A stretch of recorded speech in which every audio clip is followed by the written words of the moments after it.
So let's talk through the history of manufacturing.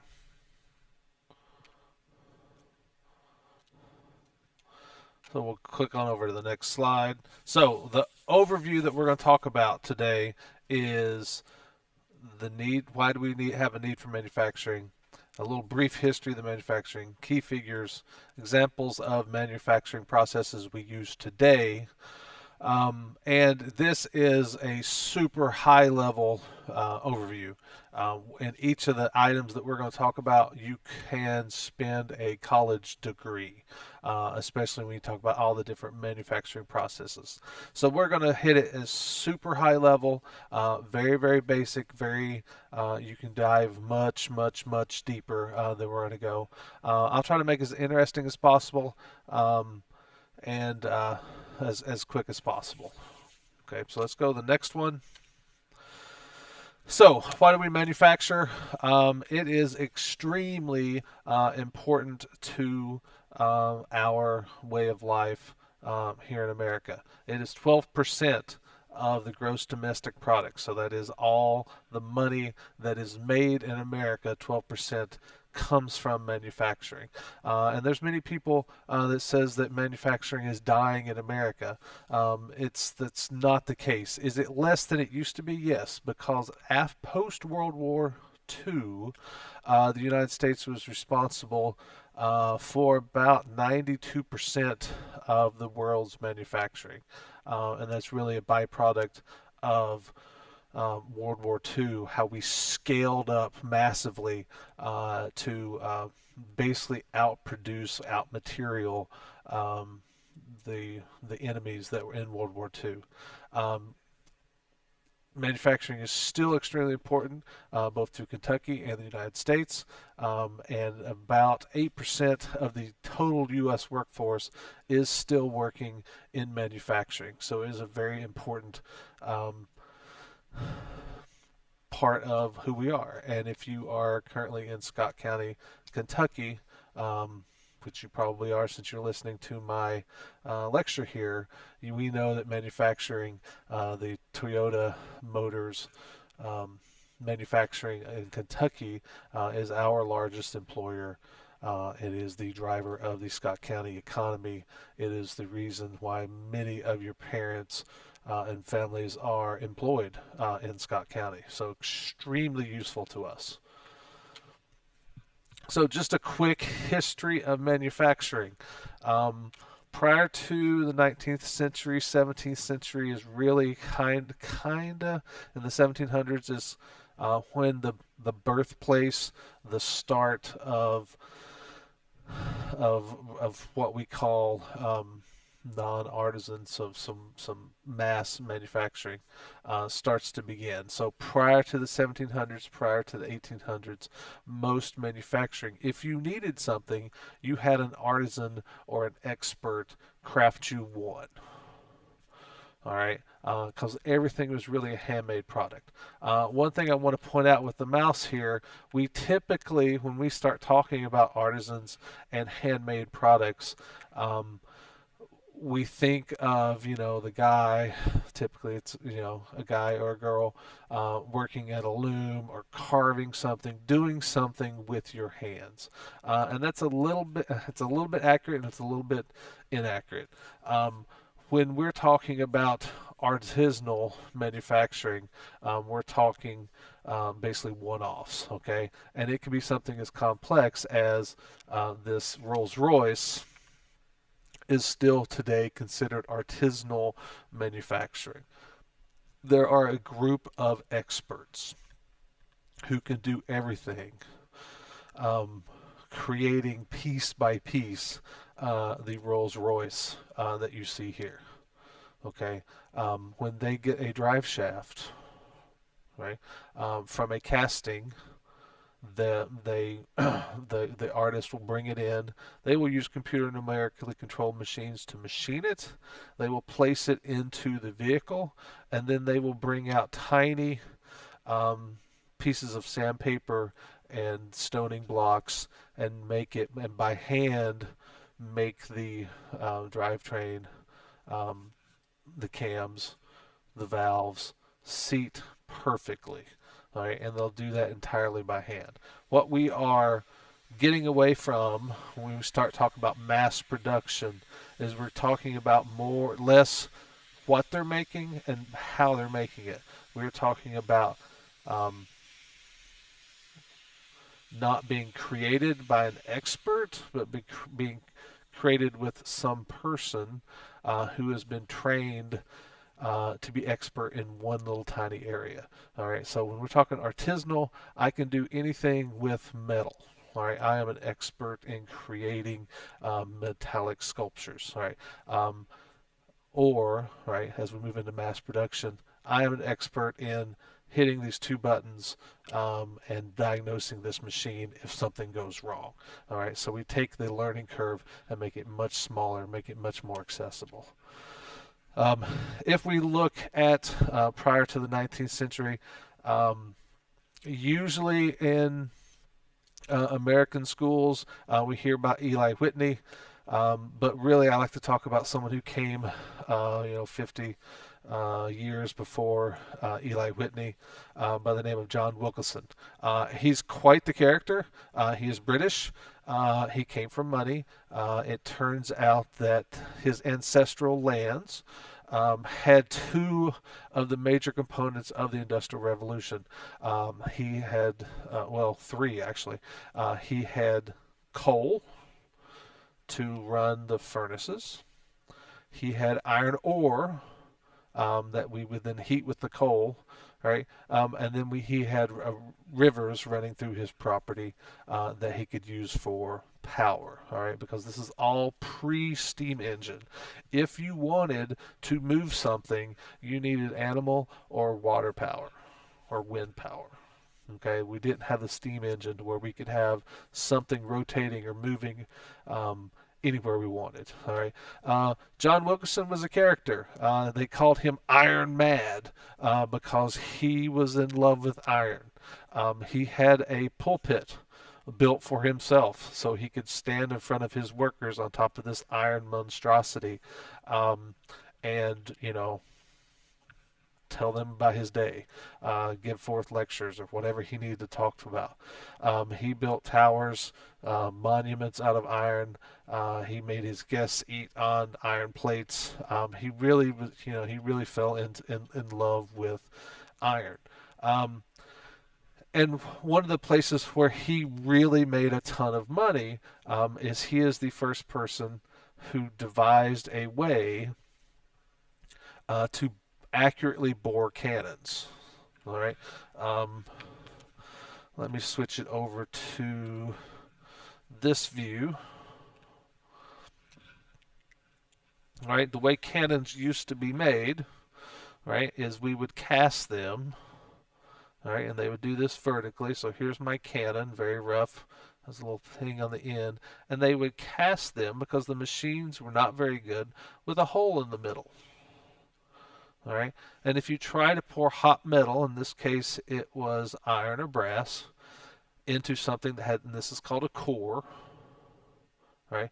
If you try to pour hot metal into something that has a core, what happens is you get all these voids and inclusions and trash where it doesn't fill properly, right? So if through here it fills great, right? But then air pockets form or the mold will off-gas something and it won't get a nice pour.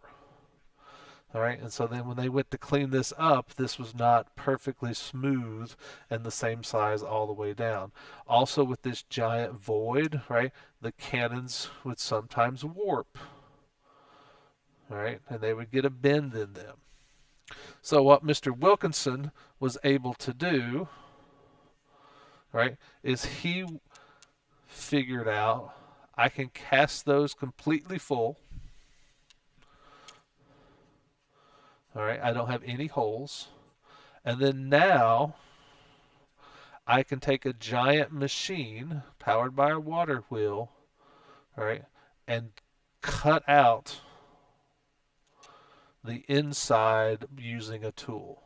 And so he really was the first industrial use of a lathe, and it made this bore, where the cannon went, so the cannonball is set down in there, where the cannonball went, it made it absolutely just perfect.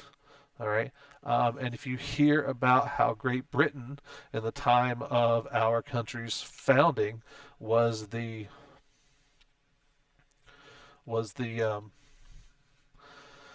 the main source of power was on the seas. It's a large part because of these cannons that John Wilkinson made, that made them much more accurate than anything we could manufacture. Okay, and he's kind of the father of this whole industrial revolution. Later in his life, 1780s, 1790s, he gets together with. Let me switch it over to this. He gets together with James Watt.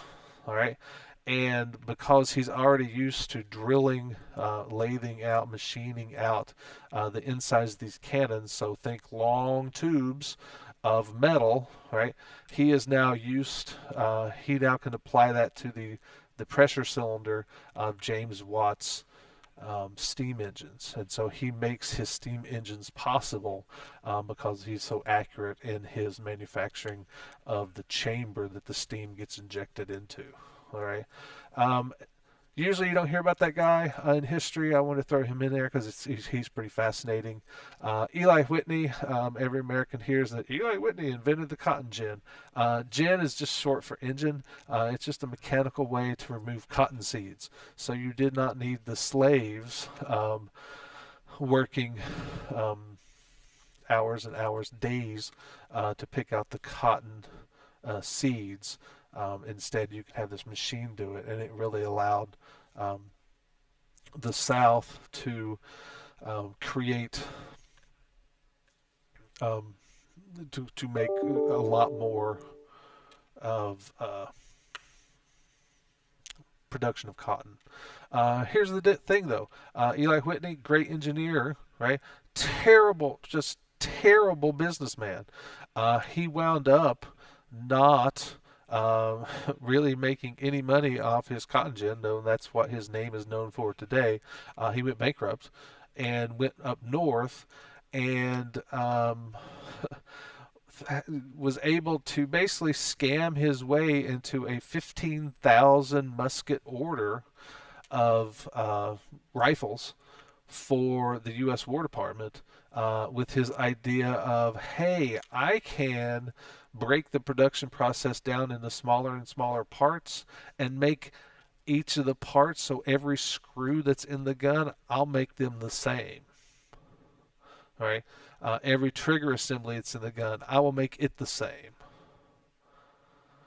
And he's really the first guy that had this idea of interchangeable parts.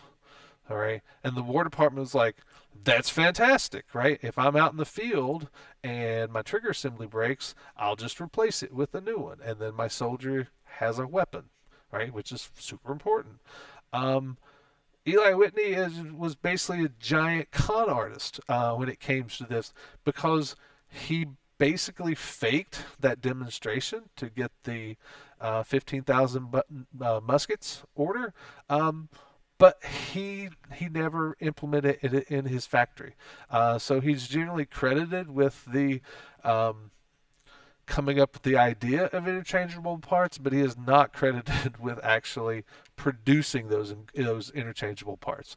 So kind of a fascinating history when you look at manufacturing. Um, then we move on to kind of what everybody switches to now when we talk about manufacturing. We had Henry Ford, and he kind of introduces the assembly line. And it's not, don't think of it as like a moving conveyor belt. He did eventually do that. It was a hook that hooked onto the bottom of the carriage, and it never stopped. His idea, right, it was that you could be a lot more efficient if I could train, one unskilled laborer to install spokes to the wheels, and I train another unskilled laborer to put on rubber of the tires. All right, so the idea was I can train one person to do one small task, and then I don't have to have a group of highly paid experts. Um, there were some problems with this. The labor force did not like, and then can you imagine, right? They did not like being like, I'm the guy who puts on the headlight, right? I take and attach the headlight, put two screws in it, and then it goes on. And that's all I do all day for 8 hours a day. All right. The workforce did not like that. It was also not very safe in Henry Ford's factory. Um, in 1911, over 200 workers lost fingers in Henry Ford's assembly lines. All right. And kind of, a testament of the way big business worked in that time period. Henry Ford did not really do anything to address morale or safety other than he doubled pay. Right, I'm now having trouble getting workers. Okay, I'll move my pay from $2.25 a day to $5 a day. All right, and all the complaints, you know, stopped. And by the end of um, the 19 by the end of 1911, he was producing 8,000 of these. They're called Tin Lizzies. 8,000 a day. All right, and so the price of at the time one of these was about $300. All right. On a side note, another interesting milestone of Ford. Um, Ford was responsible for the first human death by robots. It's kind of sad. In 1979, a robotic arm hit somebody upside the head and unfortunately caused his death. Um, so the first death by robot, if you hadn't known, has already occurred. All right. Um, this one of the success reasons for the Tin Leads is the Model T was also it had interchangeable parts. If you need a new tire, take off the tire, put on a new tire. All right. And then near and dear to Scott County's heart, we have uh, Kichiro Toyota, who is the founder of what will eventually become Toyota Motor Company, developed kind of really the first um, just-in-time manufacturing, and we'll talk a little bit about that, where manufacturers buy the parts they need as the need arises. Um, um, Kichiro also introduced the idea of Kaizen, which is continuously improving. We're never resting on our laurels. We're continuously improving.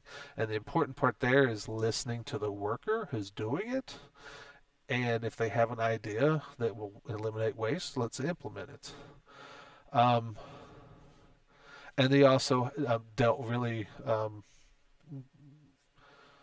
into the idea of lean manufacturing. So, in lean manufacturing, how can we eliminate or drive down um, cost, quality, delivery? How can we increase safety? How can we increase morale? How do we increase quality um, in our products? Okay. Um, it's mid 1900s we get the first conveyor systems. This is what most people thinks when they think of mass production. They think of parts on conveyors sliding by. This Jervis B. Webb company did sell it to Henry Ford, so I think that's part of why Henry Ford is remembered pretty much with conveyor systems. But they're used in a wide variety of places. Okay. Um, so let's talk a little bit about manufacturing today. Okay. And here's the thing. This is a very top level overview. It's really just an introduction to some of the concepts. There are many, many, many, many more things out there. But this is kind of things that you can come across in your lifetime. Automatic storage and retrieval systems. I worked on this when I worked at Coca-Cola. We wanted to store 12 packs of soda. All right, so I've got on on pallets, Sprites and Diet Cokes and regular Cokes. And then when stores make an order, right, Kroger says, hey, I need 1 pallet of Cokes, I need half a pallet of Sprite, I need, you know, um, 2 pallets of Diet Cokes. And then one of the first projects I made with Coca-Cola was this automatic storage and retrieval system. So we would put the raw product into the factory or into the warehouse, and then as orders came in, they were pulled off the pallet and then added to a pallet in a mixed way. This is especially useful for convenience stores because they may not order an entire pallet of Coca-Colas. They may need 30 cases of Coke, 20 cases of Diet Coke, 4 cases of Sprite, and then those are all put on a pallet, right, and then wrapped in plastic wrap, and then put on a truck to be delivered to um, the store. All right. So basically, it moves material and organizes it through the process. You've seen if you've done a Toyota tour, we have the automated guided vehicles. You've also seen them if you've ever seen a Amazon warehouse, right? Workers don't wander through an Amazon warehouse looking for product.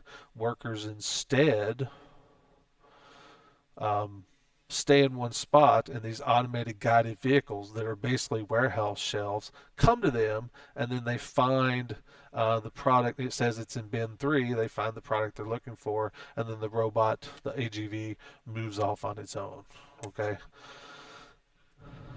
So this is basically a computer-controlled system that uses pallets or warehouse shelves that transports anything in kind of a flexible system. All right. Artificial intelligence, machine learning is becoming more and more prevalent as we work through this, where we are, optimizing delivery routes. We are predicting how much material to have on hand. We're using machine learning to save us time and money and materials. All right. But basically, the whole idea behind artificial intelligence, machine learning, is that machines learn from experience. They get better over time, just the way you guys learn. All right. Computer integrated manufacturing. That's the name of this class. All right, because we call it SIM. It's basically we are using computers from the top down to drive the manufacturing. So we design our parts in CAD. We lay out the model together in something like Inventor. We will use CAM, computer-aided machining, um, to cut steel in order to make molds to make that part. Our ordering system is all computerized. Our delivery system is all computerized. Computers are top to bottom, making decisions, ordering parts, ordering materials, sending parts to customers, taking customer complaints. We'll talk about the enterprise wheel in a separate video. I'm going to figure out if I even want to do it. I may do it super quick because PLTW usually asks some questions about it. Honestly, in my 20 years of engineering, I've never encountered it. Um, the concepts apply, so I think I will do a very short video. Basically, you try to be customer centered in everything you do, which makes sense. All right. Um, so additional vocabulary that's super handy for you to know. Kaizen, all right. It's literally a Japanese word. It means improvement, and we're not talking grand improvements like a brand new robot. We're talking about small incremental changes to improve the process. All right. Anybody can institute a Kaizen. All right. If you're someone from the newest member all the way to the CEO. And you really look for what's called pinch points, right? Something that causes you pain, um, and you try to eliminate that. If it's painful for you and it's annoyance to your work, it's probably waste of some sort. And if you get rid of it, you can do your job more pleasantly, with more satisfaction. Um, and a real key to this, the Kaizen experience, is we will listen to our employees. All right, it's not the engineer, it's not the CEO that necessarily knows best. We will listen to all employees. All right, and all employees have the ability to call a Kaizen, stop the assembly line, in order to make sure that they have a good product. Flexible manufacturing basically means, instead of um, the way factories used to be ran in the 1940s, the way we got mass production, is that if I wanted something to make scissors, right, I had a machine that took metal and chopped it into blanks. And then that machine was built specifically to then blank out part of the scissor. And then it went from there to another machine that was specifically designed to sharpen the scissors. And then so on and so on. Another machine to insert the rivet. Another machine to overmold the handles on. And it wasn't very, what they call, agile. It wasn't able, like, hey, I don't want to make scissors anymore. I want to make garden shears, right? None of those machines I could take and suddenly make garden shears, because all the machines were designed to build this exact part. All right. With flexible manufacturing, you build your machines that build other things in a way that they're flexible. There's tooling that pulls out. There are robots that can pick up different sized items. I'm machining some things on the fly, so I can just change the machining program. So you want to be flexible, so it adapts easily, and you get some really good productivity increases. In some cases, you can make a whole lot more product, and in the case of mass manufacturing, mass production, the more product you make, typically, the more money you make. All right, just in time. The idea is to eliminate waste, and the whole idea behind just-in-time machining is that when you want to eliminate waste, um, they, I, the idea is, all right, if my factory is here and my supplier is here, right, the trucking time for me to send the empties back and them to send me new material, right?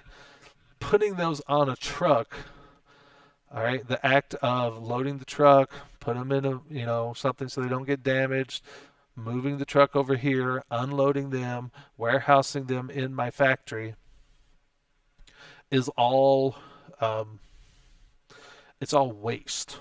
It doesn't add any value to the product. And so what Mr. Toyota come up with was the idea that if we have just in time, right?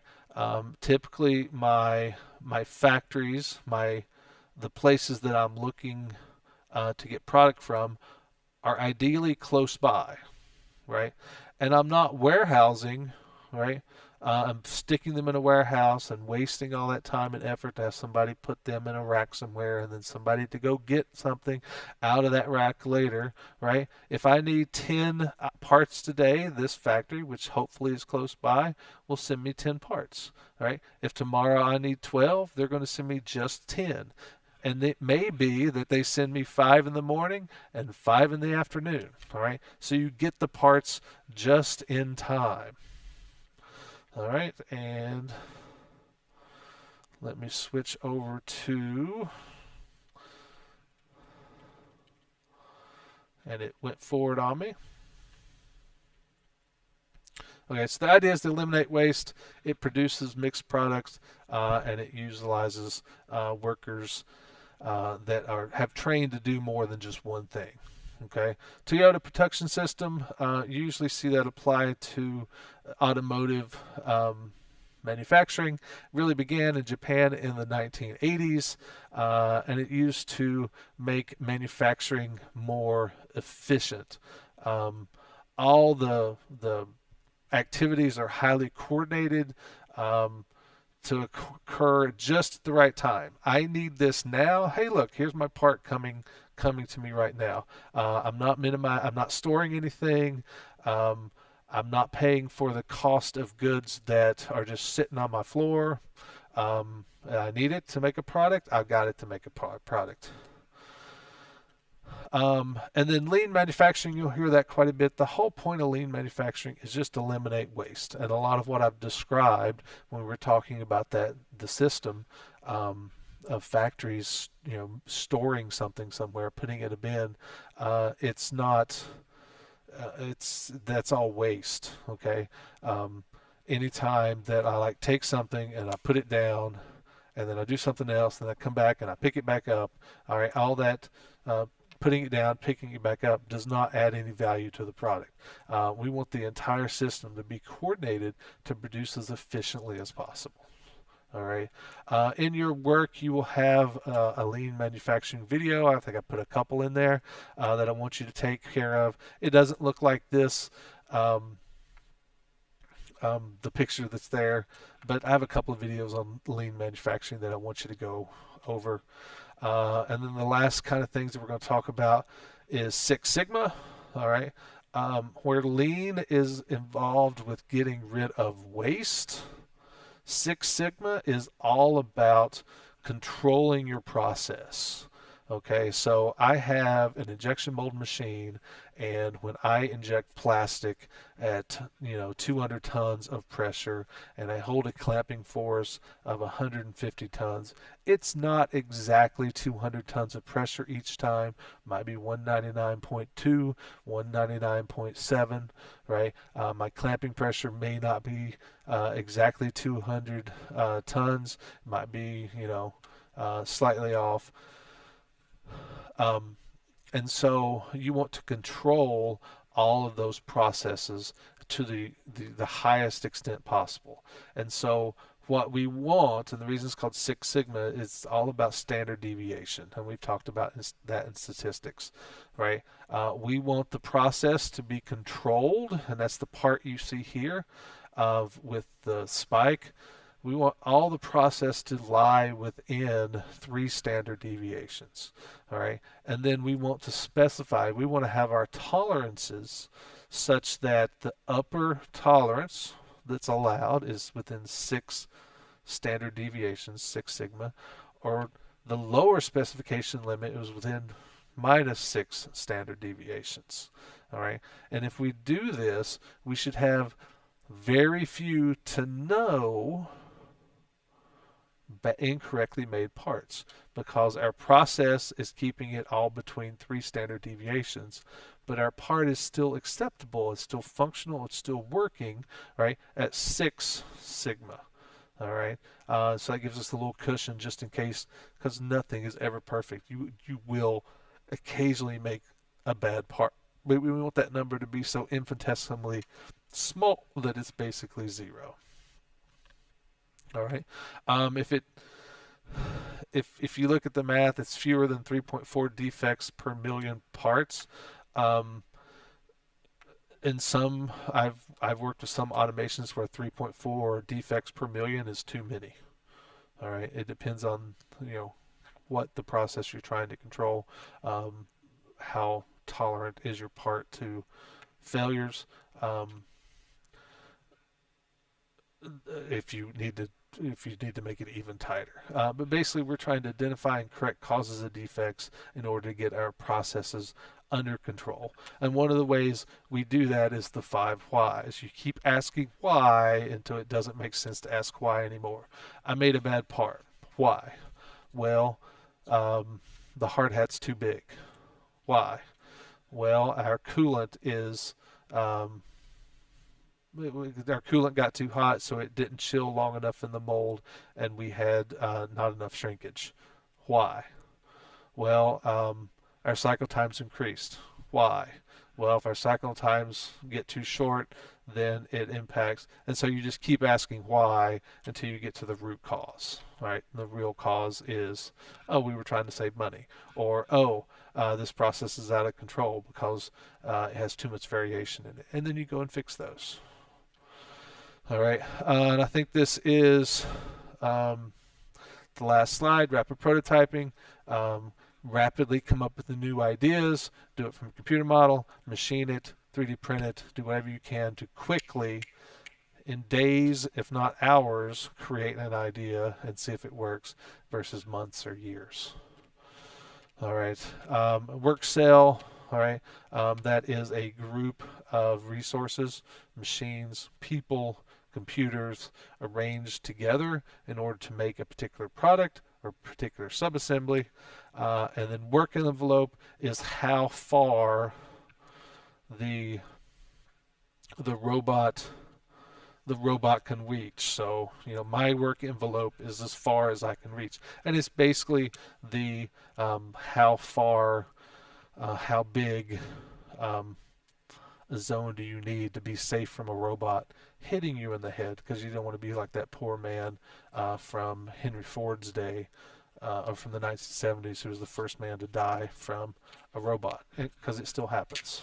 All right, so that's kind of like a 5,000-foot overview of manufacturing in 30 minutes. It's a good start. We will continue to talk about this. We will look at just in time. We'll do a little research. We will dive deeper into this. All right, so thank you guys.